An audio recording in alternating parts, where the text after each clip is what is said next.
ሌሊቱን ሙሉ ከፌስቡክ ወጥቶ ቴሌግራም፣ ከቴሌግራም ወጥቶ ዩቲዩብ፣ ከዩቲዩብ ወጥቶ ትዊተር፣ ከትዊተር ወጥቶ ኢንስታግራም፣ በዚህ ሁሉ ሲባክን 10 ሰዓት ሌሊት ይነጋል።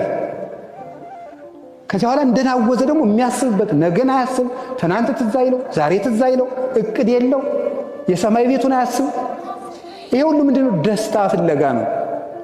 እና የእግዚአብሔር ቤተሰቦች ልንገራችሁ፣ ደስታን መጥገብ ከፈለጋችሁ ያ ደስታ ክርስቶስ ነው፣ ሌላ የለም። ምንም ብትባክኑ፣ በጣም ብዙ ዘፈኖችን ስላዳመጣችሁ፣ ጭፈራ ቤት ስለሄዳችሁ ደስታን አታገኟትም። ደስታ ክርስቶስ ነው። እስመ ዘበኀቤከ የዐርፍ ነጸሮተ ኩሉ ነባብያን። የአይኳትያን መላእክት የደቂቀ አዳም ሁሉ አይን የሚያርፈው አንተን ሲያይ ነው። የሰው ልቡ የሚያርፈው ክርስቶስን ሲያይ ብቻ ነው።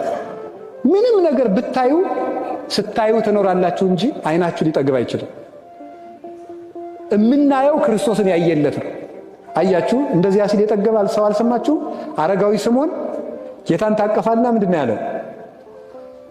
ይዜ ተስዕሮ ለገብርከ፣ ዛሬ ባሪያህን ታሰናብተዋል። ለምን? እስመ ርእየ አዕይንተ ያድኅኖተከ፣ አይኖቼ ማዳንህን አይተዋል። በቃ ክርስቶስን ሲያይ ይሄ ሰው ምን አለ? እድሜ በቃኝ አለ። አንድ ሰው ሊረካ የሚችለው ክርስቶስን ሲያይ ነው። ልብ ልንገራችሁ፣ ከክርስቶስ እንዲደርስ የተፈጠረ መንገደኛ ነው። ከክርስቶስ እስከምንደርስ ድረስ ልባችን ምንም ነገር ብናቀርብለት ሊረካ አይችልም።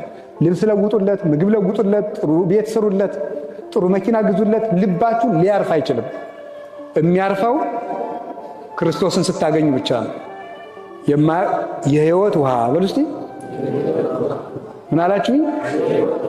ምን አላችሁኝ? ስለዚህ ዘፈኑ፣ ጭፈራው፣ ይሄ አጓጉል ክህደቱ፣ ስካሩ፣ መዝናናቱ፣ ዝሙቱ፣ እንደዚህ ያለው ነገር ሁሉ የሞት ውሃ ነው። የሕይወት ውሃ ክርስቶስ ነው። ቃለ እግዚአብሔር ነው። ቅዱስ ሥጋው ክቡር ደሙ ነው። ያን ውሃ ስታገኙ ልባችሁ ይረጋል። በእውከት ውስጥ በሰላም ትኖራላችሁ። ቅዱስ ዳዊት ያገኛትን ሰላም እናገኛታለን ሲል ሰምታችሁታል።